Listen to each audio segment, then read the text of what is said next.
the timing is too coincidental. I suspect they could have a link to the undead invasion. On the other hand, destroying the shrine could be a straightforward way to end our troubles. Are we just stuck doing different tasks for this town?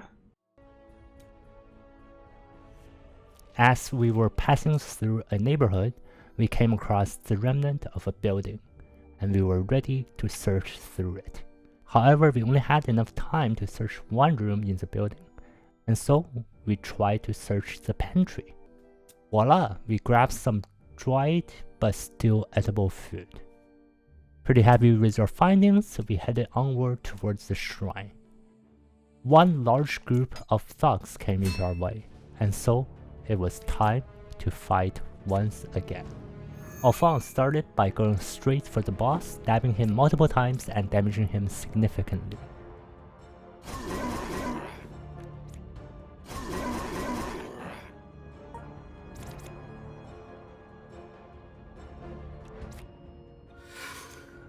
And then Catherine bashed him down with her mace in one shot. After, she smote another two of the thugs, casting Dilapidating Bolt on a third thug and then maced him to death.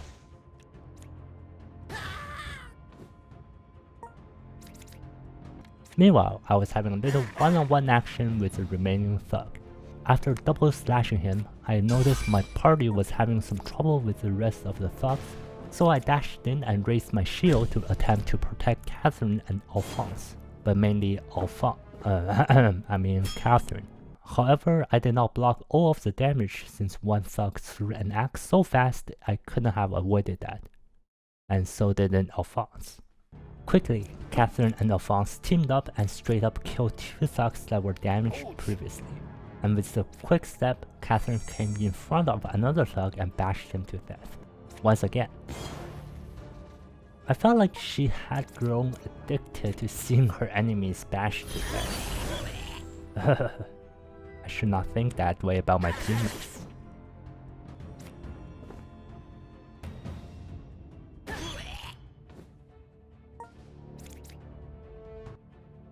Anyways, I launched at one hurting thug, killing him, and then I pivoted my feet and launched at another thug right across the battlefield and slashed him right after. As was customary, I was hurt by him, but it was just a slight cut in my leg. Though painful, I was able to sustain through it.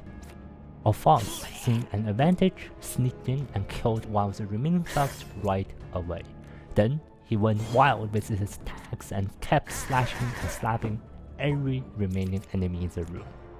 Catherine followed up his attacks and killed one of the thugs left, and I rushed in to double slash the remaining thug that was hurt.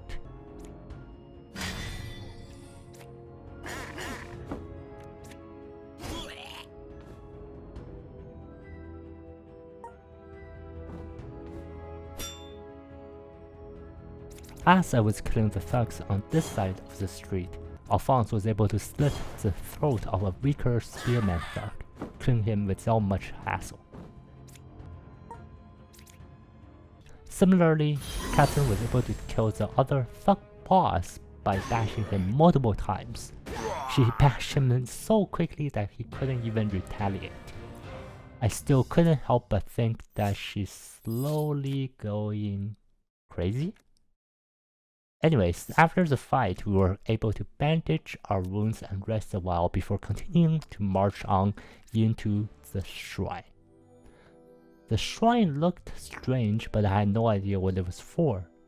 Unknowingly, I remembered Wine telling me to burn some incenses here. But man, I didn't know any better, so I just burned a lot of incenses and prayed without knowing what would happen. After I prayed though, nothing seemed to be different. I don't know if it takes time for the shrine to do its job or what, but I decided to return back to Wine to report my findings. A most interesting outcome. The shrine seemed to interpret your interest and respond in kind. I don't know what they responded though.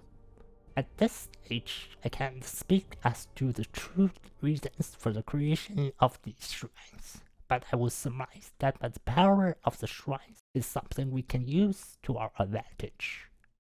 Well, I sure hope so, because I don't know what those powers are. Yes, the captain should be ready to begin the counterattack. Okay. Well, I guess the shrine business is done. And so, I headed for the captain's quarters. Good news. Thanks to your effort, we've got the garrison up and running and a solid supply line for the soldiers. Our next plan of action is to deal with a breach at our border wall. When the invasion occurred, a massive explosion of some sort took it down. A skeleton force of reserve soldiers and adventurers will hold the fort here, while the rest of us will be moving towards the wall. Help out with the push where you can, then meet me at the marked point on your map. Then he told me to pull out my map and mark the spot to meet up. However, instead of heading to help other parts of the garrison, we decided to prep our gears for the upcoming battle. The guards can handle themselves, and I definitely know it. After we finished our setup, we headed straight for that spot Captain Roderick marked for us earlier. As we joined Captain Roderick, Officer Aaron, and a few soldiers on an outlook, we saw ahead of us stretched the outer walls of the city, a towering expanse of hewn stones. In one section, we saw a massive breach laid exposed, allowing small groups of undead to stumble through every now and then. And then, I saw the Rift Lord by the breach of the wall. My blood chilled as I laid my eyes on him. The Rift Lord seemed to be giving instructions to a robed figure, who by all accounts appeared to be a necromancer of sorts. Shortly after, the Rift Lord left through the breach, leaving the necromancer in charge. And then, the necromancer assumed to a trance-like state, raising many writhing bodies from the ground in a nightmarish fashion. If these undead were animated by his will, it would make sense that defeating him would take out a good many of the undead. So plans were being drawn rapidly. There weren't a lot of soldiers left in fighting condition, and my party's role was to act as the strike team, or the plan's trump card. It's becoming a clear idea. Then, Officer Aaron suggested, I suggest the full pincer movement. The soldiers will encircle the army. I'll be with the strike team on the front. There will be resistance, but we should be able to overcome them. However, Captain Roderick shook his head. A distraction would be better. Aaron should lead the main force to pull away the undead. The strike team will face the necromancer alone, but it will be a shorter fight to get there. After hearing these two strategies, I definitely agreed more with Captain Roderick. Officer Aaron mulled over the decision, but agreed that the pincer movement would be spreading the remaining forces too thin. And so, the plan was set into motion. A war horn was sounded, and the battle was started. Skirting around the main forces of the army, my party darted through the side alleys to stealthily approach the necromancer. A second horn was sounded as the battle reached its peak intensity. The necromancer stood in the field, with only a few minions left to his guard, and thus, it was my cue to act. There were a couple of guards around the necromancer, and so we needed to break through them to get to him. Alphonse went ahead of us already and started stabbing one of the guards right off the bat. I followed him and went straight for another skeleton guard. I just kept slashing him until he was dead. Catherine was last to act, but she was able to help Alphonse by smiting that guard he was fighting, and then pivoted to smack another guard beside it.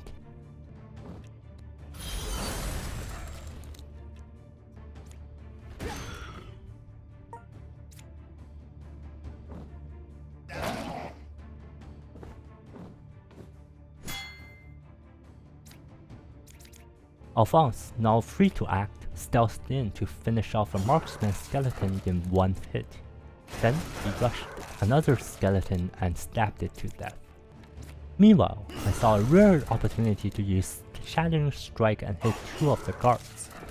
And then I rushed in to double slash at the remaining skeleton guard and killed it, leaving only the Necromancer at the end here without any guards. Yeah, this Necromancer doesn't seem to be a threat without his minions.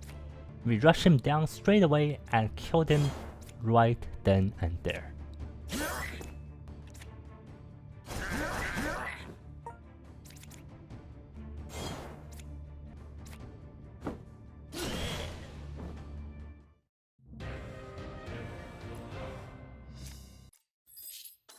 To the wounded, and get some men to seal the breach. Captain Roderick shouted after a bunch of undead disappeared from the death of the Necromancer. Yes, sir. Then the captain turned to me. Good work putting down the Necromancer. I'll mobilize some scouts to hunt down the Rift Lord. But first, let's head back to the garrison to process all of this. Yeah, I think we should definitely recount all that has happened and our next steps moving forward. And so we returned to the garrison and had a meeting with the captain.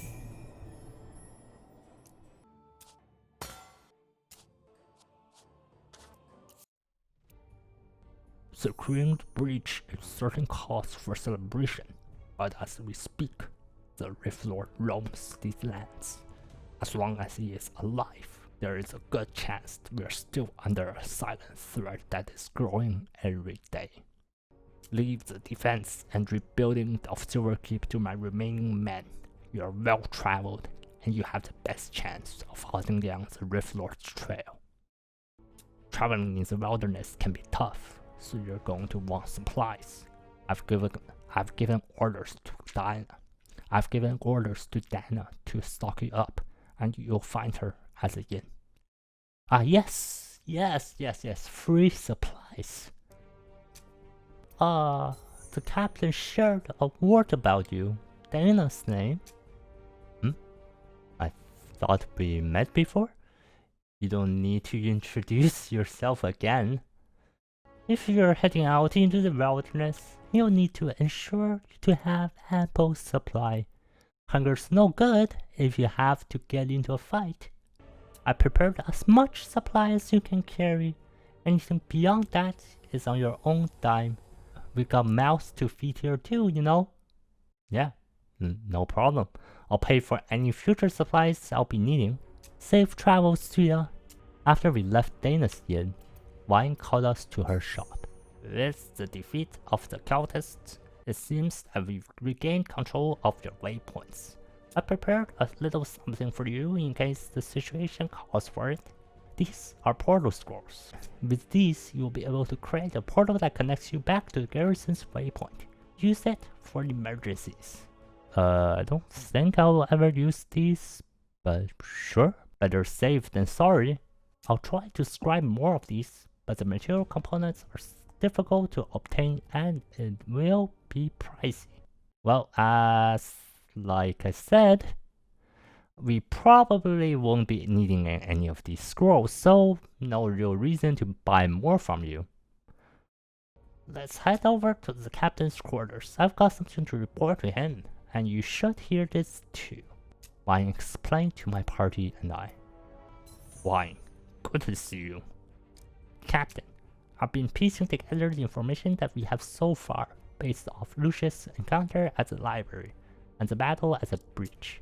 From what I can gather, the Rift Lord is intending on completing a complex Vanine ritual that will bridge our existence with that of the realm of the dead. I suspect the cultists that follow him are the blood sacrifices. There are natural ley lines of energy that run deep in the earth. No doubt those energy levels have dwindled since the time of the Vanine, but they are still active regardless. These ley lines connect throughout all of the lines, and here in Westmire there is one known location recorded in history, the old burial grounds where the ancient kings were buried. An educated guess, which I concur with. If we want to find the Rift Lord, that will be a good place to start looking. Heading out and secure the burial grounds waypoint will be a good first step. We'll be ready to keep you stocked up when you return. Yes, I'm ready to head out and find this bastard and take my revenge. As we were leaving the garrison ready to head out, Officer Aaron approached us. Keep a watch on your supplies. You don't want to starve out there. Yeah. We know. You can stock up back at the inn at any time, or find opportunities to get more supplies if you set up camp. Alright, no problem. See you later, Officer Aaron. And so, we started to head towards the old burial grounds. The first day out of the garrison, we ran straight into a group of zombies.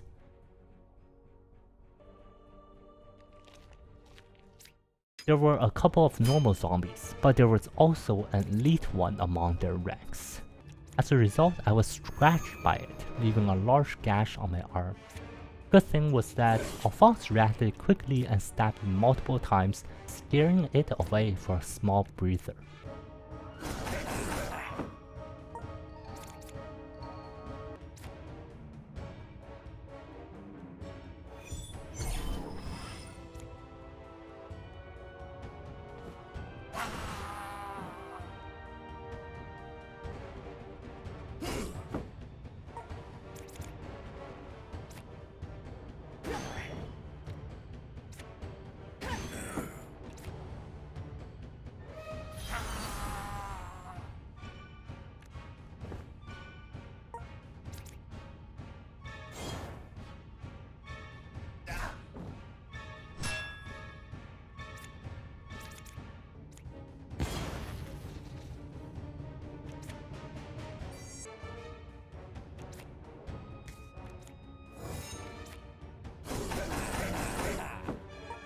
Enjoying the pain in my arm, I double slashed it down to finally kill it. So, as I bandaged myself after we finished the fight, we treaded onwards on our horses.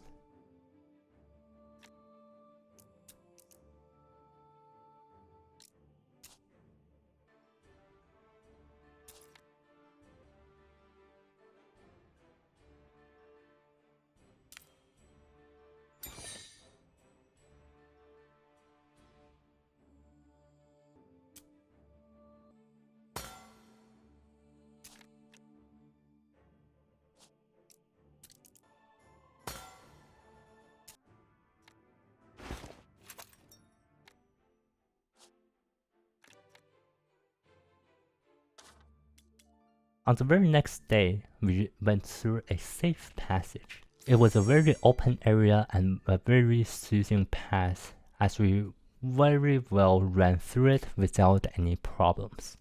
As well, our wounds from before healed pretty well and we were all in much better shape than before. Soon, as we kept on traveling down this single road, the site of the old burial grounds came into view. So, we set up camp right before heading into this area, trying to prepare as much as we can before going in. I presume there was definitely undead in there. Some of us decided to train, some decided to learn, while I just relaxed and rested my mind. Soon, the day came to an end, and on the very next day, we would set out into the old burial grounds.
The very next morning, we moved into it, trying to find the waypoint. Luckily for us though, we didn't encounter any undead nor any thugs. Aha! The waypoint is just up ahead. 0 resistance, and we got it. It should allow us for quick travel back to the garrison, I told Catherine and Alphonse. And so we stood on the waypoint to miraculously teleport back to the garrison, thus activating the waypoint in the old burial grounds.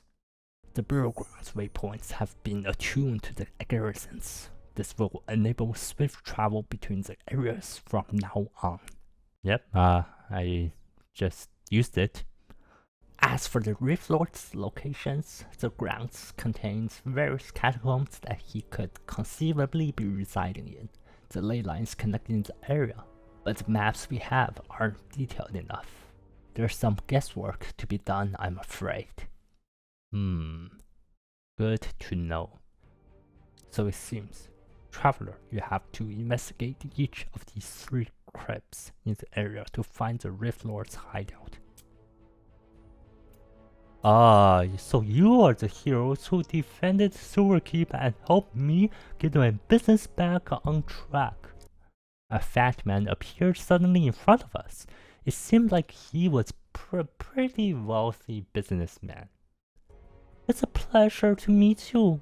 I'm Marco, just a humble trader, but as you can imagine, the past week has not been a particularly good time to be around here. Yeah?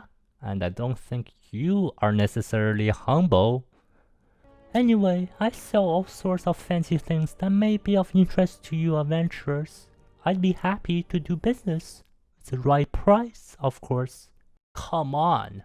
If you're a humble merchant, you could at least give me something for all my troubles helping you restore your business. Let this be the beginning of a highly profitable relationship. Well, I don't have any money right now, and even if I do, I don't think I'll be buying my gear from you. Never mind. I lied?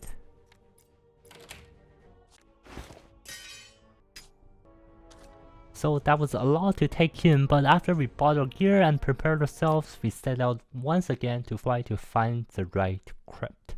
We spent the first day and arrived at the first crypt. Instead of noisily entering the crypt, we sneaked in, making as little noise as possible as to not startle any undead. Still, we came across a narrow corridor with crude spears lined across the walls.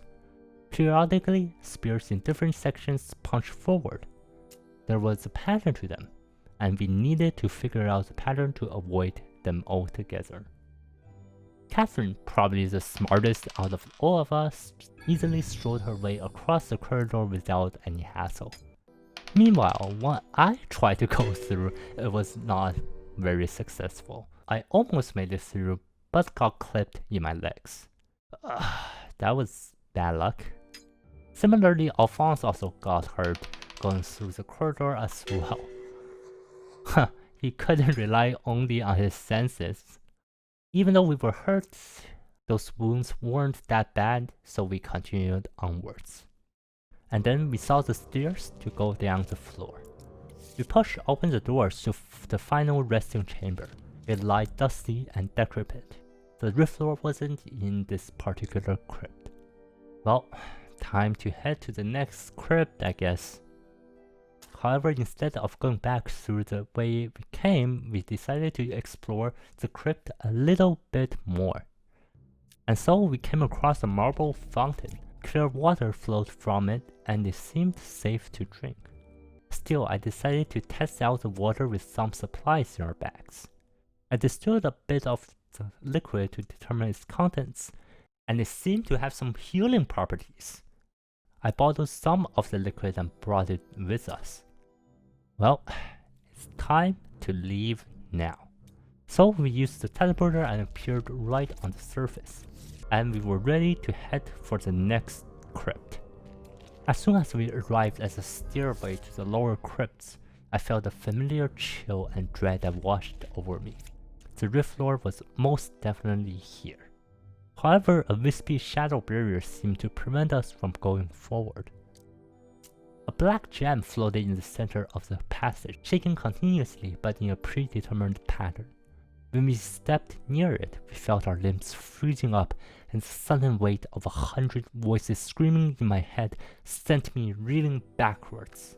The way forward was sealed off for the moment, and so we decided to report back to Wine to see if she can somehow break the seal. Now that we are out here, it wasn't as easy to head back to the garrisons as before. It was 2 whole days later since we discovered the crypt that we arrived in the garrison, and we headed straight to Wine. An impenetrable barrier made of shadows? Sounds like necromancy at work, heretical magic, if you will. Our history books tell us that the Vanai devise spells like these, which are fueled by pain and ritual sacrifices. It's a blessing that the bloodstained knowledge of these arts have died with them. Yet outside the reaches of the law, there are some heretics who delve into this forbidden magic, unafraid of persecution of the fatal consequences of dabbling with something they don't understand. The causes that you fought earlier are working to further the Rift Lord's goals, that much is clear. If you can find them, it'll lead us closer to the Rift Lord. The black gem you saw is likely an obsidian stone, a reagent that keeps this barrier active. If you can find more of the same stones, it's possible we could use its properties to cancel the barrier's effects. If anyone knows where to find more of these stones, it will be the merchant Marco. Yes, the infamous Marco, who ripped me off. Still, we had to do it, and went to talk to Marco. Obsidian? Now that you mention it, some months ago, 2 of my caravans were attacked while traveling to Silverkeep. These carriage coachmen got away with their lives, but my commodities were stolen. The first time it happened on the route through the Wildwoods. The second time it was along the moors. Suddenly, Captain Roderick popped in unannounced. The Wildwoods and the moors are to the west and south respectively. I'll mark down the fastest route to the waypoints in both of these regions on your map. Could you tell me when you're coming, please? You just scared the shit out of me. In recent months, the animals that roam the Wildwoods have become far more aggressive, attacking patrol groups and civilians on the farmlands. Cases of kidnapping and murders have also been happening more frequently in the moors. I suspect the cultists are at large, but there's a lot of land to cover out there and barely enough manpower to keep the city safe at the same time. Yeah, this is my cue to explore these areas by myself. Time is of the essence. Safe travels out there. Before we headed out though, we had to stop by Dana's Inn to stock up on the supplies that we had used during these past few days. And then, it was time to set off for the road again. We came across a blind old man as we came into a crossroad. He greeted us jovially when he sensed our approach. "Travelers passing by?" he croaked. "Spare some change for an old man, if you will." A bowl sits in front of him with only a few coins. I decided to be very generous and dropped a full bag of coins into his bowl and bid him farewell. Surprised, but very grateful, he thanked us profusely for our act of charity. When we moved on, we felt a sense of relaxation that we had done a good deed. And so, when we saw one of the ancient shrines that we had prayed to before, we prayed again and felt very relieved for some reason.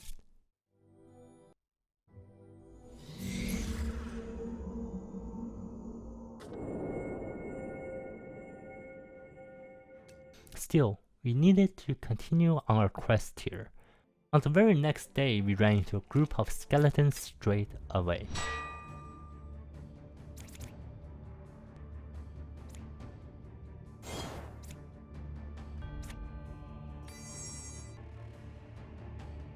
Alphonse first off slashed a simple skeleton and then pivoted to stab the bat 5 times before it flew away.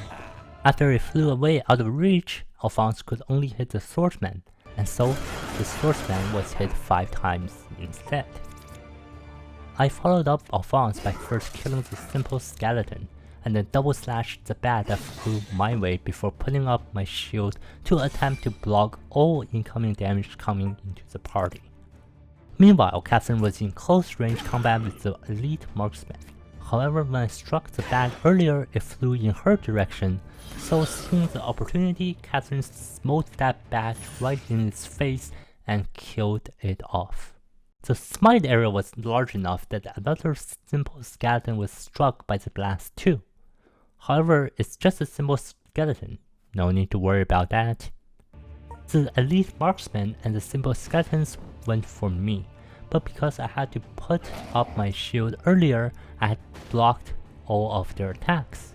However, the swordsman skeleton rushed Catherine and hurt her a little bit, but she was able to avoid most of the attacks that went her way.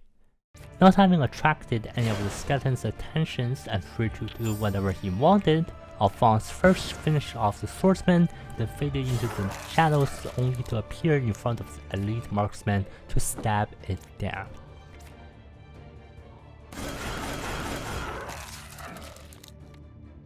Similarly, Catherine was on the other side of the battlefield with the last remaining skeleton and just finished it off. Relieved and knowing that more skeletons would probably appear on our path here, we rested for the night and prepared our weapons and supplies for the next day.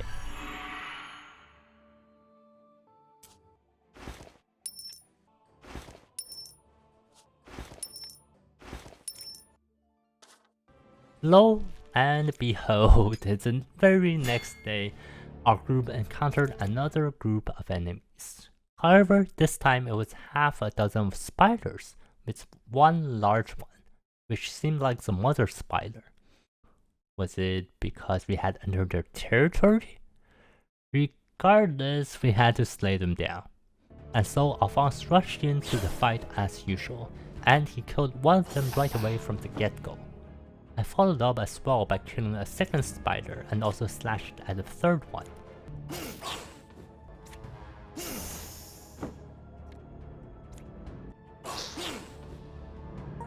Then Catherine and Alphonse came in to triple team the spider down. And finally, the spider queen was exposed, and Catherine smote it right away with a couple of smaller spiders beside it. Then she casted debilitating shot at it as well to make it weaker to the next attack. Some of the spiders tried to retch at Catherine, but she was able to block all of their attacks. Again, like the last fight from yesterday, Alphonse was free again to do whatever he wanted. And so he sneaked up to the spider queen and stabbed its abdomen multiple times to kill it, then and there. A smaller spider was right beside Alphonse right after he finished off the queen, and so he slashed at it, leaving it extremely vulnerable and almost dead. I was able to jump in and then killed it. Catherine was free to do whatever she wanted as well, and so she just straight up killed the last spider without much trouble. Once again, we rested for the night by setting up our camp in a rare clearing area in this heavily wooded forest. Good thing it was another safe and uneventful night. And once again, on the very next day, we set off to the Wellwood teleporter again. But we again encountered another group of enemies. This time it was a group of bandits. How do these guys even come out all the way out here to pillage travelers? Are there even any travelers except us adventurers? Alphonse started the fight once again by rushing in and hit the fat leader a whole lot of times. Very important and should definitely be taken out first. Then with the help of Catherine, I was able to slay this big leader dude right away without him doing anything. Catherine then pivoted to fight the second skinnier leader of the bandits, locking into a fight with him. As this boss leader tried to fight back and hit Catherine, I rushed in to block the hit for her.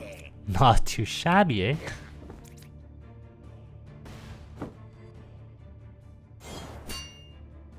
So, now free to act and strategize her attacks, Catherine launched a final attack with Alphonse. Alphonse distracted the leader and locked into a fight with him, while Catherine just used her range attacks and killed all of his minions. Then, leaving only the boss, Catherine teamed up with Alphonse to finally bash him to death.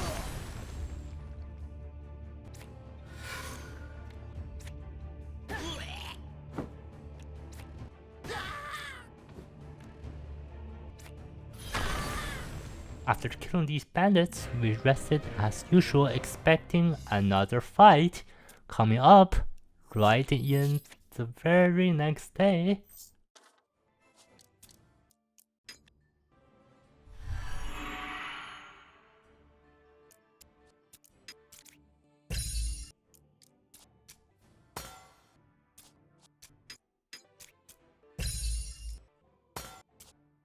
However, to our surprise and possibly relief, when we arrived at the waypoint,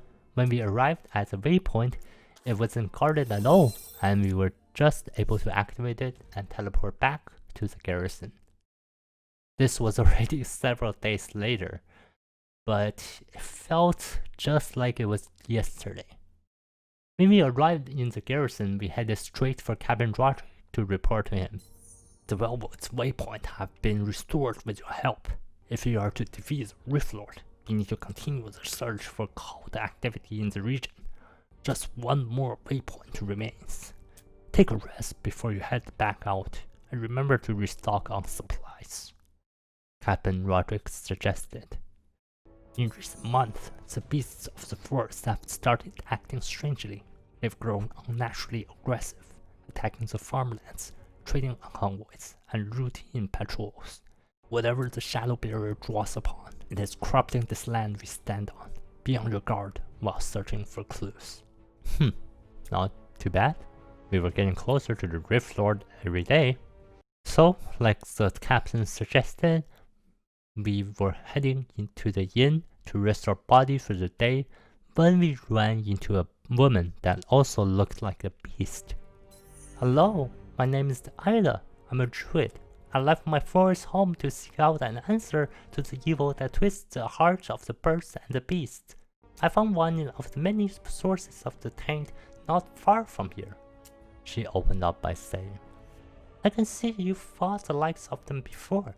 Help me take down these creatures, and perhaps we will find some answers. Oh, does she have some clue up to the Rift Lord?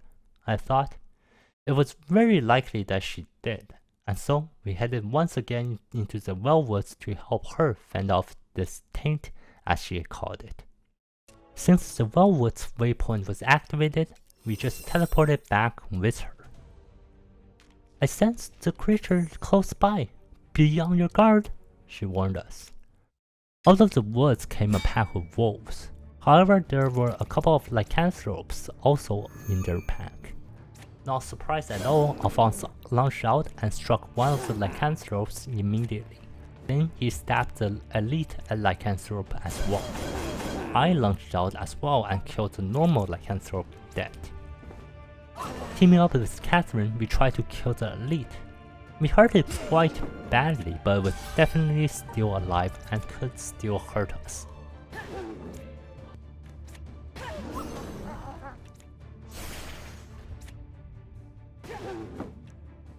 However, this beast girl was able to summon a wolf of her own and just kill the elite lycanthrope right then and there. Okay, that was easy. Not very happy about the death of their leader, one of the wolves retaliated by lunging and definitely hurt Ida. Then, only 3 wolves were left, and we were able to just work together and fight them off together. And good thing was, we didn't get hurt at all, well except Ida, but she's not in my party.